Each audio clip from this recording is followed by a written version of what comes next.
Arabs are the most maligned group in the history of Hollywood. They're portrayed basically as subhumans. Untermenschen, a term used by Nazis to vilify gypsies and Jews. These images have been with us for more than a century.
For 30 years, I've looked at how we, particularly when I say we, image makers, have projected Arabs on silver screens. In my latest book, Real Bad Arabs, How Hollywood Vilifies a People, I looked at more than 1,000 films.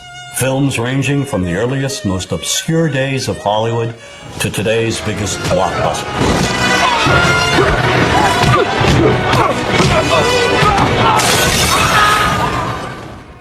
And what I tried to do is to make visible what too many of us seem not to see. A dangerously consistent pattern of hateful Arab stereotypes. Stereotypes that rob an entire people of their humanity. All aspects of our culture project the Arab as villain. That is a given. There is no deviation.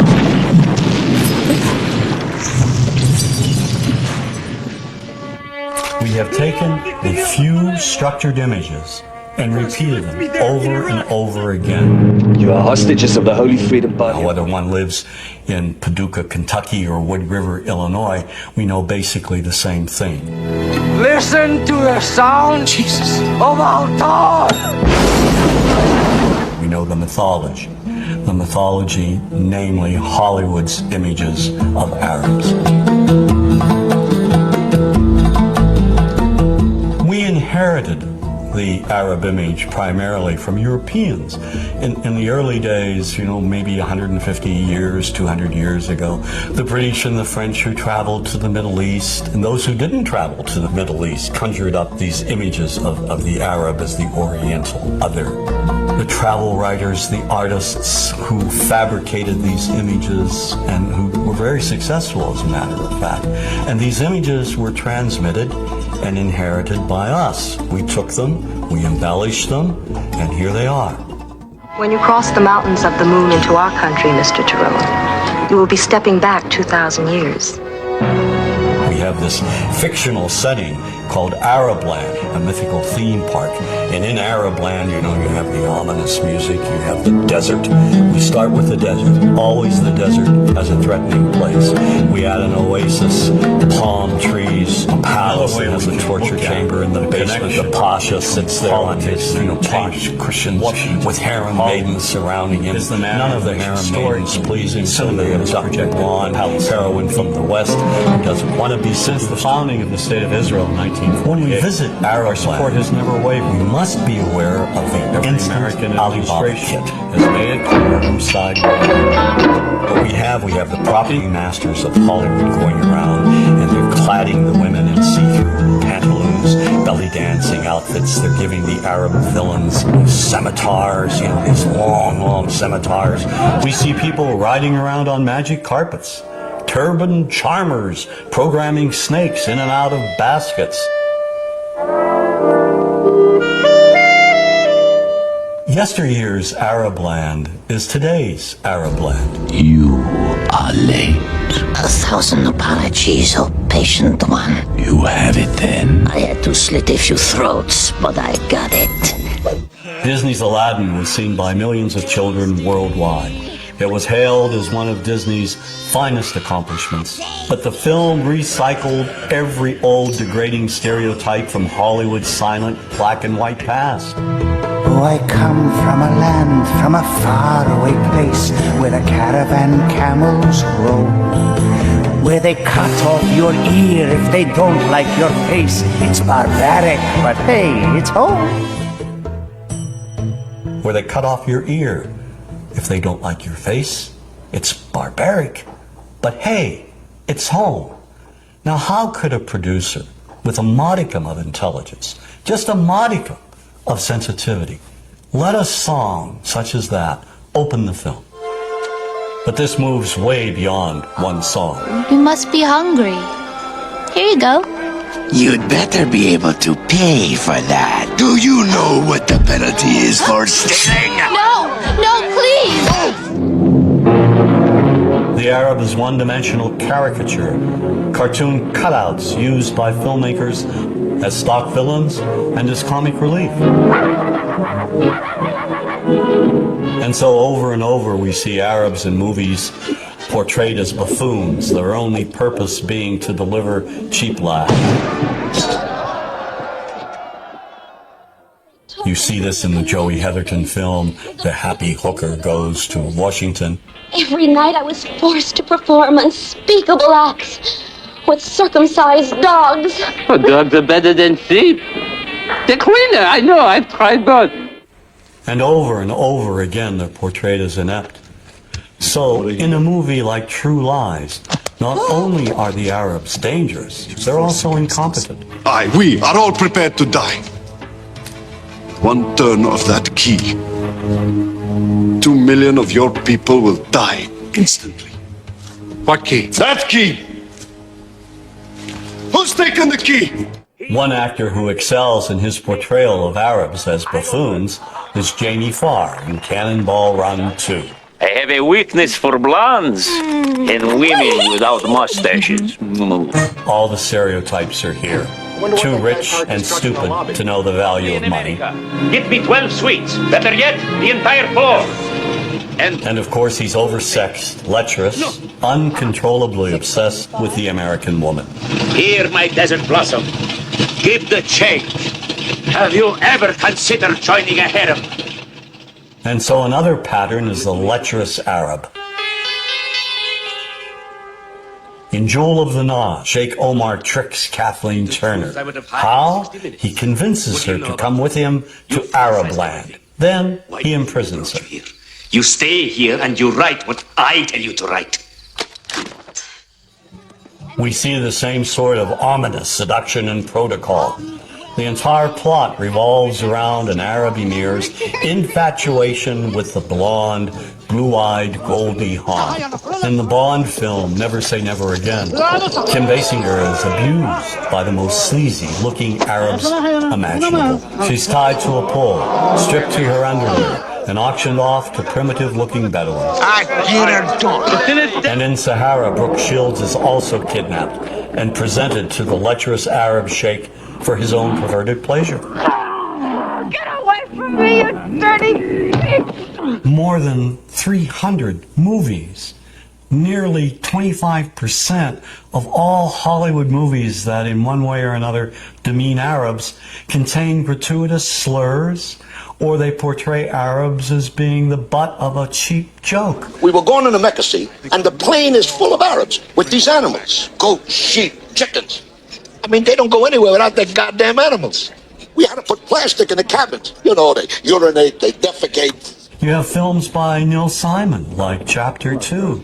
The beginning of the film, the protagonist arrives back from London, and his brother says, "How was London?" And he says, "Full of Arabs." How was London? Full of Arabs. Well, imagine if he had said, "Full of blacks, full of Jews, full of Hispanics." I mean, that's ridiculous. Why do we do these things? We gotta bite. One of the most offensive films with the gratuitous images, Father of the Bride 2. It features Steve Martin selling his house to a Mr. Habib. Justin, we like house very much. When you can move out? Excuse me? The Habibs would like to buy the house, George. It's exactly what they've been looking for. It's when you can move. We need house a week from Wednesday, and my wife wants flower dishes in kitchen. You sell, we pay top dollar. When Habib's submissive wife tries to speak, he shouts gibberish at her.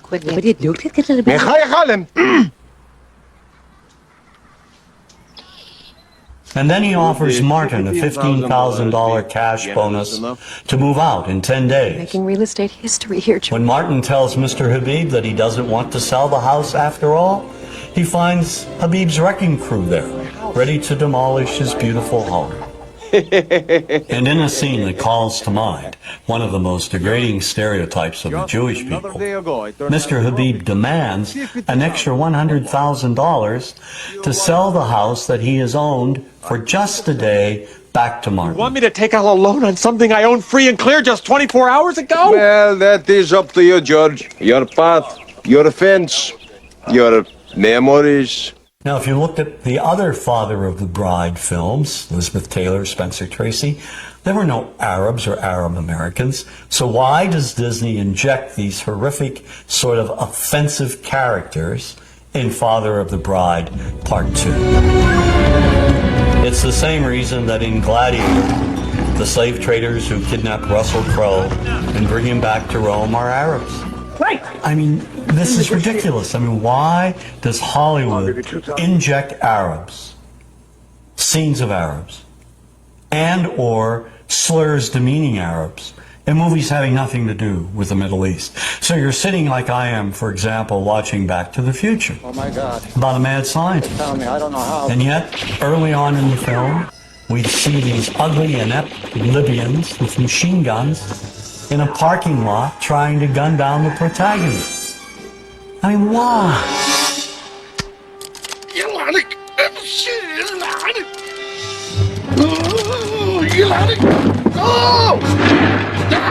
This movie wasn't about the future.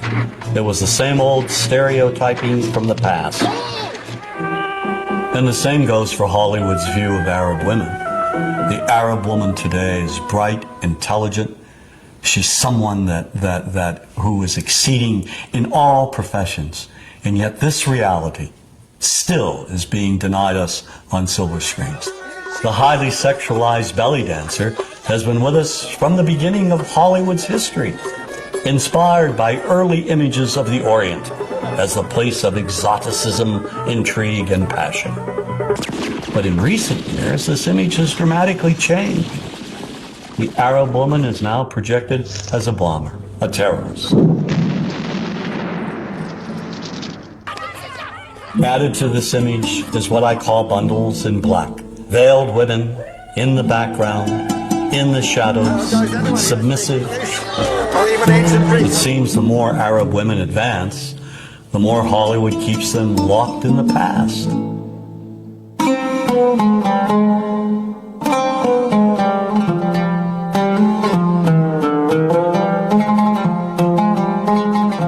Politics and Hollywood's images are linked. They reinforce one another. Policy enforces mythical images help enforce policy. Jack Valente, president of the Motion Picture Association of America, has said, quote, "Washington and Hollywood spring from the same DNA," end quote. The Arab image began to change immediately after World War II. There were three things that impacted the change. The Palestinian-Israeli conflict, in which the United States has unequivocally supported Israel. The Arab oil embargo in the 70s, which angered Americans when gas prices went through the ceiling. And the Iranian Revolution, which increased Arab-American tensions when Iranian students took American diplomats hostage for more than a year. These three pivotal events brought the Middle East into the living rooms of Americans, and together helped shape the way movies stereotyped Arabs and the Arab world. One of the primary changes, the image of the sheikh. In movies such as Rollover, he's out to take over the world with his money, or he's up to no good trying to buy chunks of America. Mrs. Winters, I think I should tell you there are those in the family who do not think we should be making this offer at all. I assume if you could have found venture capital of this sort for a company like Winterchem in America, you would not be coming all the way to Arabia looking for it. You see the oily sheik in Spielberg's Indiana Jones and The Last Crusade. You see the money-grubbing sheik who's out to commit all kinds of terrorism and launch a missile in earnest in the army. Gentlemen, behold my special club, the Pluton missile. With it, I will bring the infidels to their knees and be leader in the Arab world. One of the myths in the 70s was that the Arabs are coming over, buying up chunks of America. And of course, this was reflected in the cinema. The Arabs have taken billions of dollars out of this country, and now they must put it back. One of my favorite movies of all time, racist though it may be, is Network, about commercial television. Ladies and gentlemen, let's hear it. How do you feel?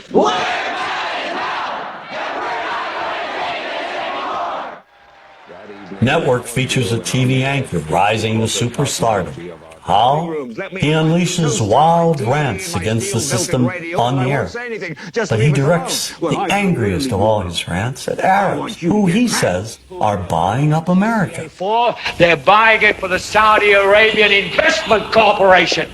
They're buying it for the Arabs. The anchor, Howard Beale, calls on the American people to rise up and stop the Arab buyout of his TV network. Listen to me, goddammit. The Arabs are simply buying us. There's only one thing that can stop them. You. The rage of Americans in response became one of the most famous scenes in movie history. I want you to get up out of your chairs. I want you to get up right now and write a telegram to President Ford saying, I'm as mad as hell and I'm not going to take this anymore.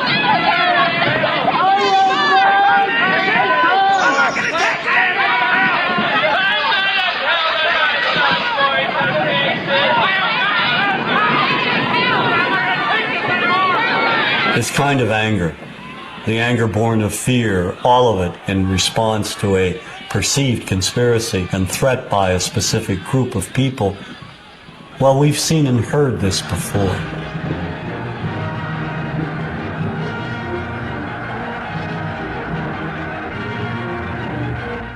If we look at the anti-Semitic propaganda of the Nazis, at its core is an identical type of economic threat.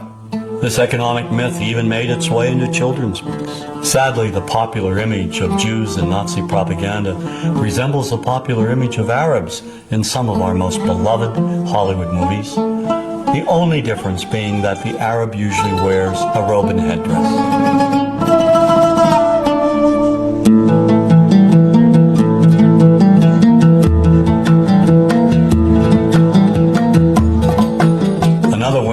Look at the connection between politics and entertainment, Washington and Hollywood, is the manner in which historically cinema has projected the Palestinian people. Since the founding of the State of Israel in 1948, our support has never wavered. Every American administration has made it clear whose side we're on.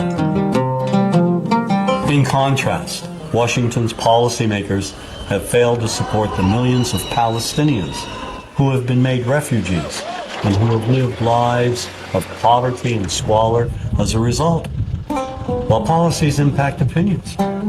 So equally unjust is how Hollywood has presented the conflict. Movies repeatedly depict Palestinians as terrorists, making it seem that all Palestinians are evil. Made in America, Colonel.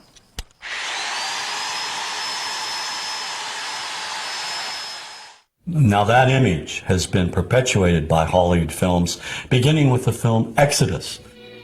It dealt with the very early conflict. Here, Palestinians are either invisible or they're linked with Nazis, perpetrators of horrific acts. The 1966 movie cast a giant shadow is another early film presenting Israelis as innocent victims of Palestinian violence. Kirk Douglas is an American military specialist, and he goes to assist the Israelis. Some of the dialogue in this film reads like it came straight from the public relations department of the Israeli government. Here's a country surrounded by 5 Arab nations ready to shove them into the Mediterranean. No guns, no tanks, no friends, nothing. People fighting with their bare hands for a little piece of desert. The Palestinians in this movie are the lowest of the low. We see them solely as vicious gunmen, wide-eyed maniacs. They will kill anyone, anywhere, anytime, for any reason.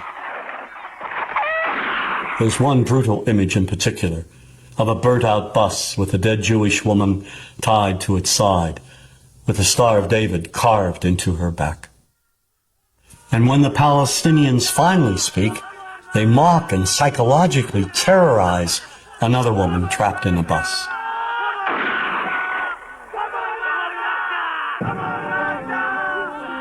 Well, if we jump forward a decade to the film Black Sunday, the Palestinian terrorist is now a woman.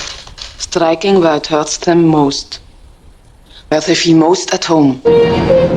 She flies the Goodyear blimp into a Miami stadium and tries to wipe out 80,000 Americans at the Super Bowl. She cold-bloodedly eliminates anyone in her path.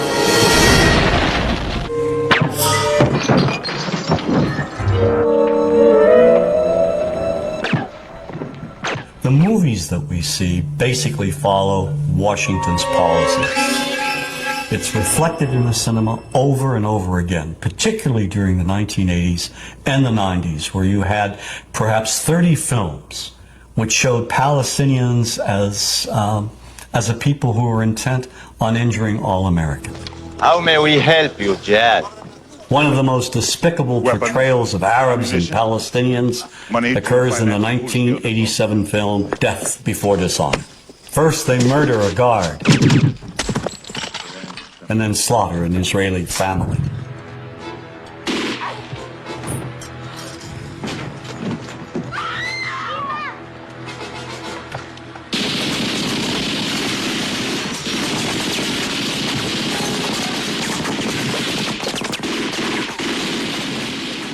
They kidnap and torture an American Marine, and in cold blood execute another.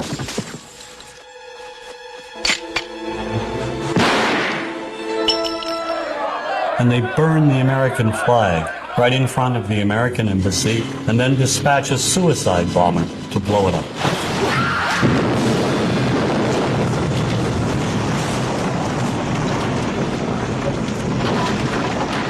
One reason we've not been allowed to empathize with any Palestinian on the silver screen is due to 2 Israeli producers, Menachem Golan and Yoram Globus. These 2 filmmakers created an American company called Canon, and they released in a period of 20 years at least 30 films which vilify all things Arab, particularly Palestinians.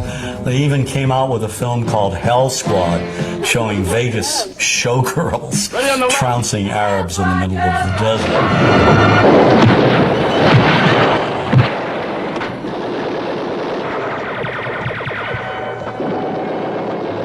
I think the most effective film they've ever done, one of the most popular and most racist, is The Delta Force. Here Palestinians hijack a plane and terrorize the passengers, especially the Jewish ones. Pick out the passport with Jewish names. There is no form of communication more powerful than film in creating propaganda, and Golan and Globus took it to another level. Stop me! Stop.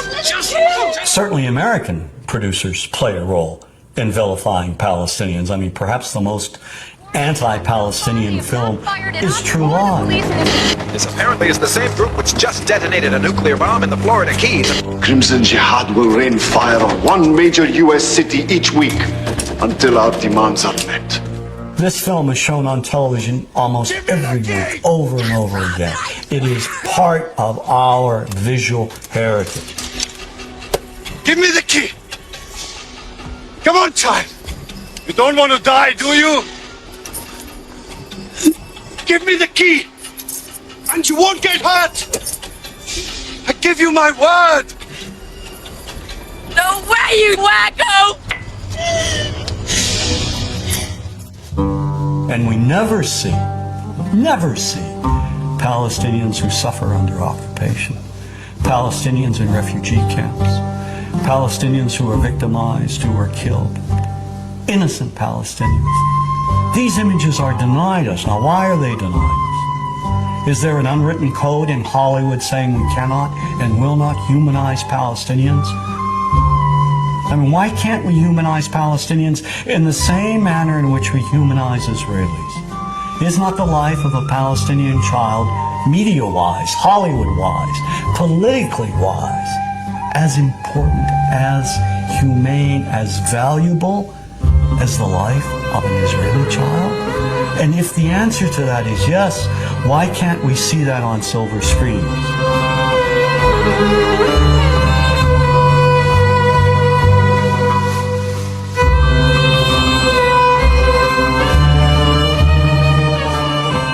To solidify Washington's connection with Hollywood, simply look at the films produced in cooperation with the Department of Defense, showing our men and women in the armed forces killing Arabs at random. Like Iron Eagle, where a teenager goes over and bombs up an Arab country. You know, just learns how to fly a jet overnight.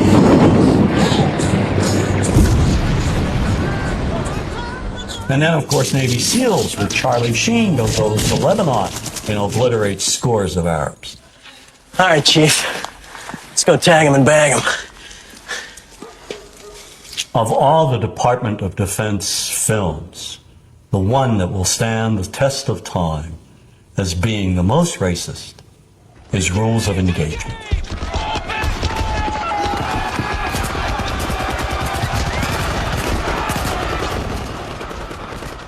The film was written by former Secretary of the Navy, James Webb. The action takes place in Yemen, a real country in the Middle East. There are violent demonstrations at the American Embassy, and the Marines, led by Samuel L. Jackson, they're called in to evacuate the American employees. And as they try to do so, the Marines open fire on the crowd and kill scores of Yemenis, including women and children. And in the investigation that follows, Tommy Lee Jones, the lawyer who represents the Samuel Jackson character, goes to Yemen to investigate. The movie leads us to believe what seems obvious, that the Marines committed this atrocity. Armed American Marines, they were shooting at his people. They were just trying to defend themselves. During his investigation, Jones's character sees a little girl with only one leg. He follows her, comes upon a hospital ward full of civilian victims. He finds an audio tape by the bed of one of the victims. And when the tape gets translated in court, we immediately begin changing our minds about who is responsible for this massacre. To kill Americans and their allies, both civil and military, is duty of every Muslim who is able. We discover that the Yemeni civilians aren't so innocent after all. It turns out they fired on the Marines first. And in a moment that will live in Hollywood infamy, we suddenly learn that the little girl we've been sympathizing with, the very girl whose humanity and innocence may have broken down our stereotypes, well, she's no better than those other Yemeni terrorists. As a result, when Samuel L. Jackson delivers the key line, "Where's the motherfuckers?" we're now on his side.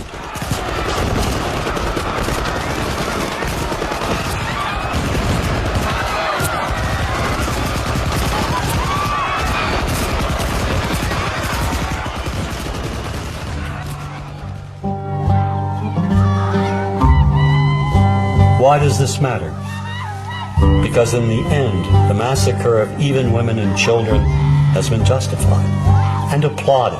It's a slaughter, yes, but it's a righteous slaughter. Sergeant Mack. Sir? Contact all stations.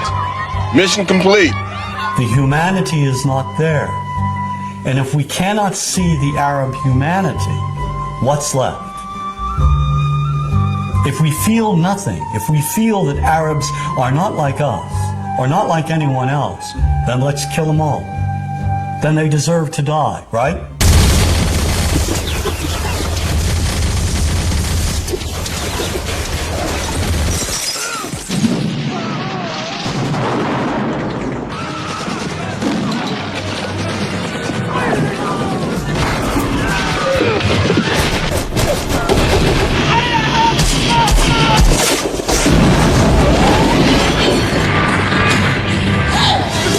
What's the outcome?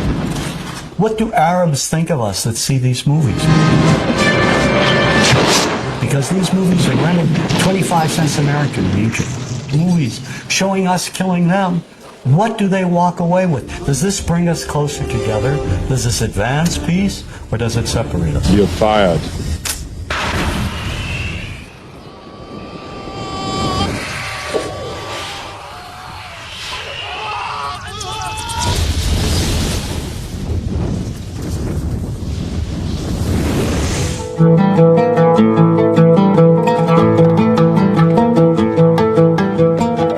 Islamophobia now is a part of our psyche. Words such as Arab and Muslim are perceived as threatening words. And if the words are threatening, what about the images that we see in the cinema and on our television screens? We are at war with Iraq. We went to war in March of 2003. But didn't our entrance to the war, wasn't that made a lot easier, primarily because for more than a century we had been vilifying all things Arab? And now, given what happened with 9/11, the tragic events that took place on that day where 19 Arab Muslim terrorists were responsible for the deaths of nearly 3,000 people, now, instead of saying that's the lunatic fringe, we say, no, no, no, no. The actions reflect the actions of 1.3 billion people. Now, that's dangerous. We don't say that the actions of Ku Klux Klan members, who are Christians, represent Christianity, do we? Look at Oklahoma City. Timothy McVeigh, a good Irish Catholic boy. Do we say all Irish Catholics are terrorists? Now, no one knew McVeigh's religious beliefs, where he went to church, or his ethnic background. It was not part of the story. Yet, of course, had that been an American with Arab roots, or an American Muslim, it would have been a part of the story. Remember that when news of the bombing broke, reporters and politicians, nearly everybody, rushed to judgment, without any proof whatsoever. A U.S. government source told CBS News that it has Middle East terrorism written all over it. The attack in Oklahoma City appears to have a familiar mark. This was done with the attempt to inflict as many casualties as possible. That is a Middle Eastern trait. The fact that it was such a powerful bomb in Oklahoma City immediately drew investigators to consider deadly parallels that all have roots in the Middle East. ABC News has learned that the FBI has asked the U.S. military to provide up to 10 Arabic speakers to help in the investigation. The stereotype has become so widespread that it's become invisible to people. And the reason being is that we've all grown up with these images. Just look at television. We now have TV shows telling us that, in addition to the Arab terrorists over there, American Arabs over here are also terrorists. Then there's Showtime's Sleeper Cell. Here, a sinister network of Islamic groups operates on American street corners.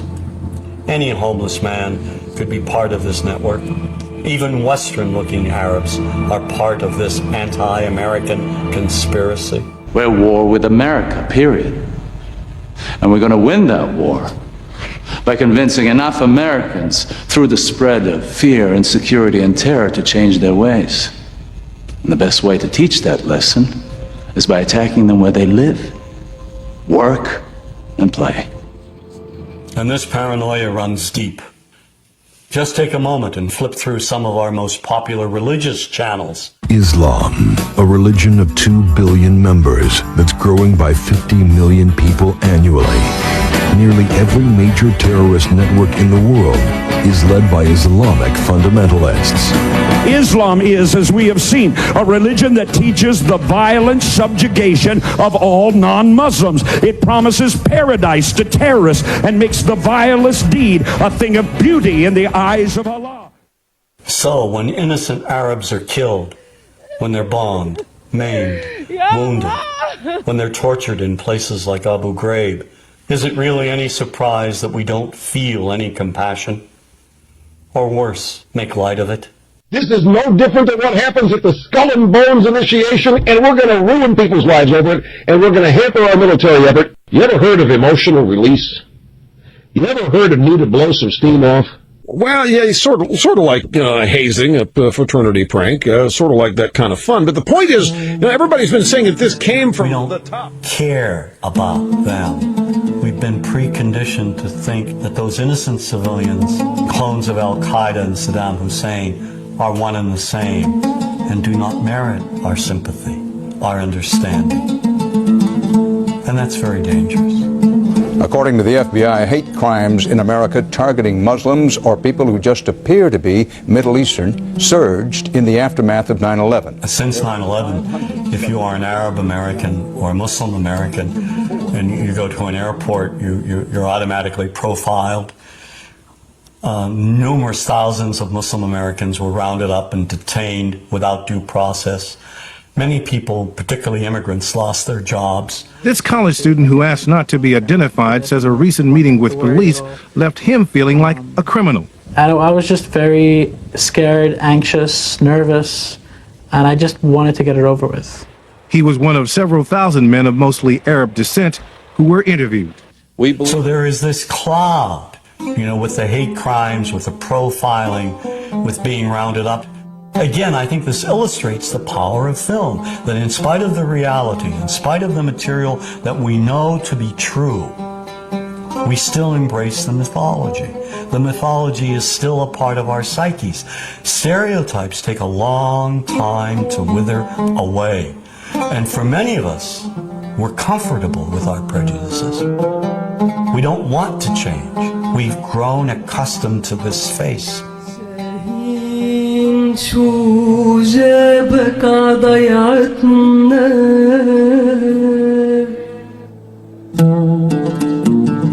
When we think of Arabs, what do we see? What images come to mind? Do we see actual people? People who, despite real cultural or geographical differences, do pretty much the same things that we do.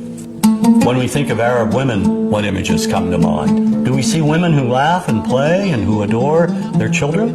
Women who work in the home as well as outside? Would it come as a surprise to know that in many Arab countries, a majority of college students are actually women?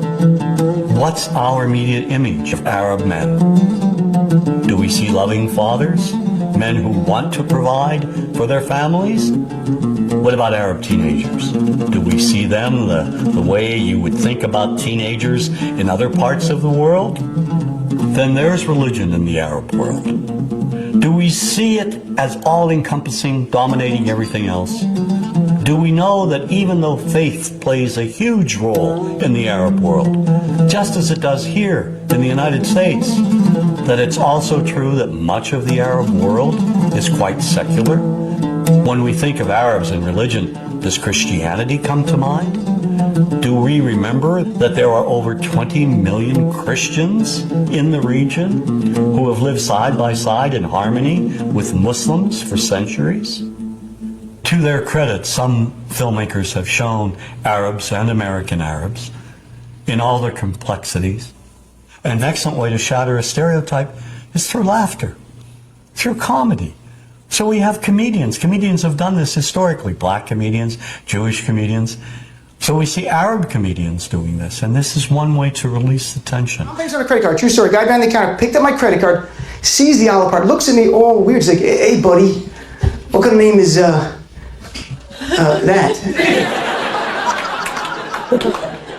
I'm like, "Well, sir, it's an Arabic name." He goes, "What does this mean?" So I'm like, "Well, translate it to English. It means peaceful, friendly Arab." But he's not happy because, yeah, what Arab country is your family from? So I'm trying the most peaceful, proper one that he would like. So I'm like, we're from the same Arab country that Aladdin is from. To his credit, Michael Moore in Fahrenheit 9/11 in the DVD includes a scene with this comedy coming out. My name really is Ahmed, and I can't fly anywhere. All you white people have it easy. You guys get to the airport like an hour, 2 hours before your flight. Takes me a month and a half. Security's gotten so bad now I just show up to the airport in a G-string. I'm like, hey, guys, The character I read for was terrorist number 4. Not number 1, not number 2, number 4. And I was already well into my comedy career at this point, so I didn't take it that serious. And I read my lines way over the top. And, you know, it was like, sit down, you will obey, or I'll kill you in the name of Allah, you know, stuff like that. And the director went nuts, and he was like, that was brilliant, Ahmad. Let me see you do it again, but this time with more, you know, Arab, you know how your people are very, you know, he's trying to say that we're angry, and I was just like, okay, angry, is that what you want? Yes, yes. So I did it one more time, and I got a call the next morning that they want to use me in this movie. And I started laughing on the phone because I wasn't even, like, I was making fun of the role. I wasn't trying to be like that. And that's what they want, though. And once we begin to humanize Arabs and Muslims, to project them as we project other people, no better, no worse, then the stereotype gradually diminishes. In movies such as A Perfect Murder, we see an Arab-American detective befriend the heroine.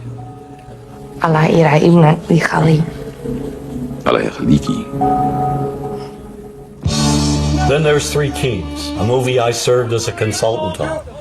The action occurs during the first Gulf War in 1991. The film is notable for revealing the complexities of the Iraqi people, focusing on decent Iraqis that Saddam Hussein wants to kill. How's your little girl? She's safe for now. Outstanding, excellent. How can we help you? There's mutual respect in this film. And there's also Iraqis who are loyal to Saddam Hussein. It's not a sugar-coated film. It's a very realistic film. It's an outstanding film, in my opinion. Kingdom of Heaven, which focuses on the Crusades, was a tremendous hit overseas, not here in the United States. And when the film was shown in Beirut, particularly at the end, when Salah ad-Din takes over Jerusalem, there's peace between Muslim and Christian. He enters a church and there is an icon on the floor. Salah ad-Din sees the icon, respectfully picks it up, and places it back on the altar. When audiences in Beirut saw that, they rose to their feet and applauded. We're talking about Muslims as well as Christians applauding the act of a Muslim who embraces religious tolerance. There is this need of Arab audiences to embrace American films that show them in a respectful, honest, fair manner. And with the release of George Clooney's Syriana, I have hope that Hollywood may be listening. The film has some unflattering yet honest depictions of Arabs, but it also presents an Arab prince as one of the film's few decent human beings. The British-educated prince wants to bring democracy to his country, and his ideals get him and his family murdered. I want to create a parliament. I want to give women the right to vote. I want an independent judiciary. I want to start a petroleum exchange in the Middle East. I'll put all of our energy up for competitive bidding. I'll run pipe through Iran to Europe like you proposed. I'll ship to China. Anything that achieves efficiency and maximizes profit. Profit which I will then use to rebuild my country. Great, that's exactly what you should do. Exactly. Except your president rings my father and says I've got unemployment in Texas, Kansas, Washington State. One phone call later, we're stealing out of our social programs in order to buy overpriced airplanes. Another example of this kind of humanity and respect is found in Hideous Kinky, a film about an English woman, played by Kate Winslet, and her two daughters in Morocco. Winslet's relationship with her Moroccan lover is is beautifully and lovingly displayed. And when she doesn't have the money to return home to England with her daughters, he makes hard sacrifices to make it happen. There's a tender and moving scene at the end. The Moroccan catches up with the train they're on to say goodbye, to wish them well. We see the warmth and love that exists between them.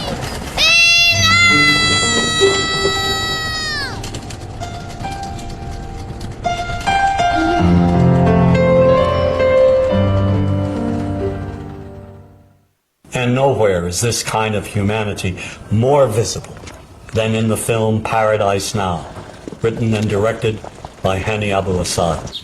Two Palestinian friends get recruited to carry out a suicide bombing on Tel Aviv. At first they accept their mission solemnly, but they're intercepted at the Israeli border and separated from their hand. Then a young woman realizes their plan and forces them to question their actions. شو سبكم؟ ليش بتعملوا هيك؟ ما عادش في خيار تاني.